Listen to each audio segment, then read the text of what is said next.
महाराष्ट्राच्या राजकारणात आणि समाजकारणात पुन्हा एकदा आंदोलनाचं वादळ घोंगावणार आहे। मराठा आरक्षणाच्या मुद्द्यावरून राज्यात पुन्हा एकदा रणशिंग फुंकलं गेलं असून मराठा आंदोलक मनोज जरांगे पाटील यांनी पुन्हा एकदा थेट मैदानात उतरण्याची घोषणा केली आहे।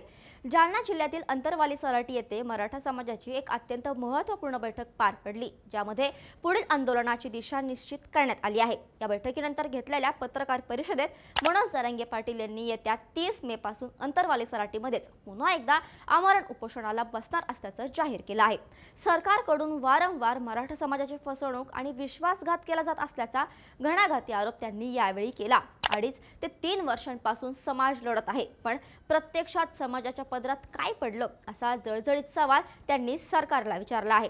जून महिन्यात मुलांचे ॲडमिशन सुरू होत आहेत आणि अशा वेळी सरकारने प्रमाणपत्र रोखून धरल्यामुळे समाजात तीव्र नाराजी पसरली आहे। मराठा आरक्षणाच्या नावावर सध्या महाराष्ट्रात नक्की काय राजकारण सुरू आहे? 58 लाख कुणबी नोंदणी सापडूनही सरकार मराठा समाजाला प्रमाणपत्र देण्यास टाळाटाळ का करते आणि मागण्या मान्य न झाल्यास मराठा समाज थेट दिल्लीकडे कूच करणार का? या आणि अशा बऱ्याच प्रश्नांची उत्तरे आपण या व्हिडिओच्या माध्यमातून सविस्तर जाणून घेणार आहोत। नमस्कार, मी मृदुला आणि तुम्ही पाहताय थोडक्यात। मनोज जरांगे पाटील यांनी पत्रकार परिषद घेत 30 मे रोजी आमरण उपोषण करणार अशी घोषणा केली। मात्र पत्रकार परिषदेत त्यांनी जो 2 कोटी रुपयांच्या सुपारीचा खळबळजनक दावा केला त्याने राजकीय वर्तुळात हादरवून टाकला आहे।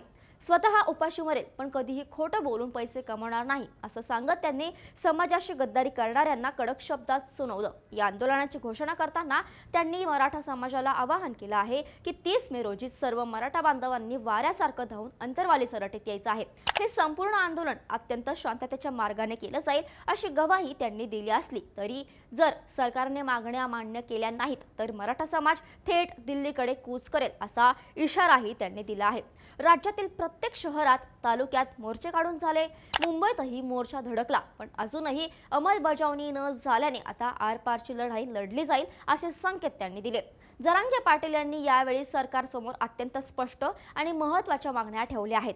त्यांची पहिली मागणी म्हणजे मराठा समाजाला सरसकट कुणबी जात प्रमाणपत्र देऊन त्यांचा ओबीसी प्रवर्गात समावेश करण्यात यावा। राज्यात तपासणी दरम्यान जवळपास 58 लाख कुणबी नोंदणी सापडल्या आहेत, पण प्रत्यक्षात अधिकारी हे प्रमाणपत्र वाटप करताना टाळाटाळ करत आहेत आणि सरकारकडे बोट दाखवत आहेत। जर 58 लाख नोंदणी सापडल्या आहेत तर सरकारने हे प्रमाणपत्र वाटप का रोखलं असा सवाल त्यांनी उपस्थित केला।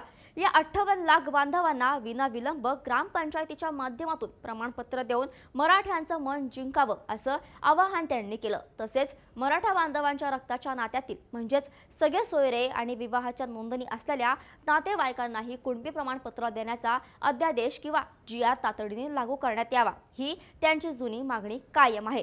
याच्या जोडीलाच मराठवाड्यातील मराठा समाजाच्या ऐतिहासिक नोंदी तपासून कुणबी प्रमाणपत्र देण्यासंदर्भातील हैदराबाद गॅझेटचा निर्णय पूर्णपणे अंमलात आणला पाहिजे अशी मागणी त्यांनी केली आहे।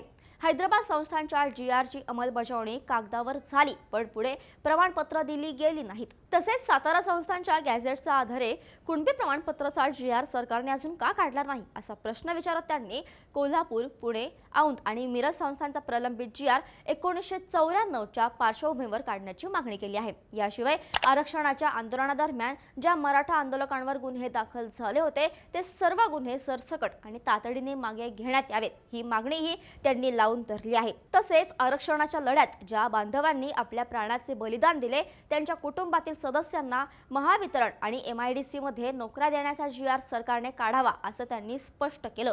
मनोज जरांगे पाटील यांचा थेट निशाणा यावेळी भाजप आणि विशेषतः मुख्यमंत्री देवेंद्र फडणवीस यांच्यावर होता। काही महिन्यांपूर्वी देवेंद्र फडणवीस म्हणाले होते की मंत्र्यांपेक्षा मुख्यमंत्रीच सर्वेसर्वा असतो, मग आता कुणबी प्रमाणपत्र न मिळाल्याबद्दल त्यांना जबाबदार का धरू नये असा सवाल जरांगे यांनी व्यक्त केला।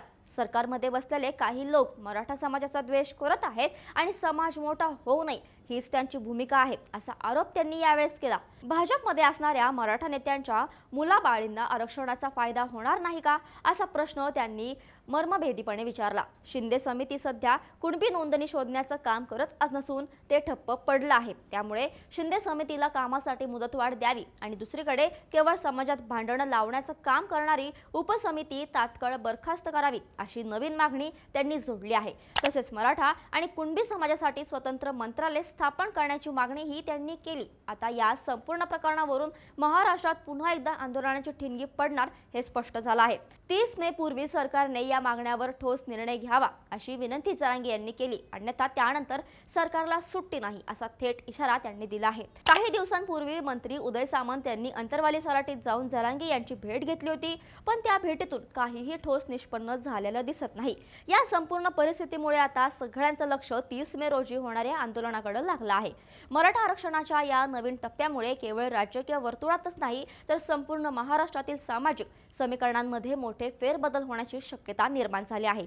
आजपर्यंत अनेक मोर्चे निघाले, चर्चांच्या फेऱ्या झाल्या, समिती नेमल्या गेल्या, पण प्रत्येक वेळी मराठा समाजाच्या हाती केवळ आश्वासनांशिवाय काहीही ठोस पडलेलं नाही।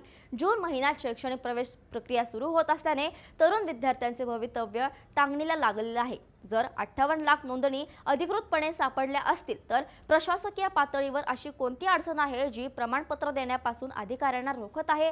हा केवळ कागदपत्रांचा तांत्रिक घोळ आहे की यामागे मराठा समाजाला हक्काच्या आरक्षणापासून दूर ठेवण्याचा एखादा मोठा राजकीय अजेंडा आहे असा संशय आता सामान्य नागरिकांच्या मनात बळावू लागला आहे।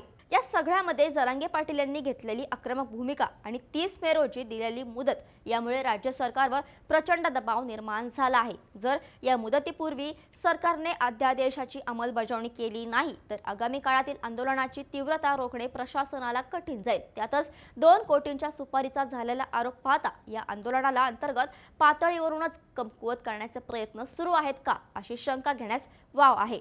महाराष्ट्रातील तमाम मराठा बांधव आता अधिक सतर्क झाले असून या आरपारच्या लढाईत ते जरांगे पाटलांच्या पाठीशी खंबीरपणे उभे राहताना दिसत आहेत। सरकार आता यावर काय तोडगा काढणार की पुन्हा एकदा बळाचा वापर करून आंदोलन दडपण्याचा प्रयत्न करणार याकडे सर्वांचा डोळा लागला आहे। मित्रांनो, तुम्हाला काय वाटतं? 58 लाख नोंदणी सापडूनही सरकार कुणबी प्रमाणपत्र देण्यास टाळाटाळ का करत आहे? आणि मनोज जरांगे पाटील यांनी लावलेला 2 कोटींच्या सुपारीचा आरोप पाहता या आंदोलनाला बदनाम करण्याचा अंतर्गत प्रयत्न तर केला जातोय का? तुमचं मत खाली कमेंट्समध्ये नक्की सांगा। ही माहिती महत्त्वाची वाटली असेल तर व्हिडिओला लाईक नक्की करा आणि शेअर करा आणि अशाच घडामोडींसाठी थोडक्यातला फॉलो आणि सबस्क्राईब करायला विसरू नका।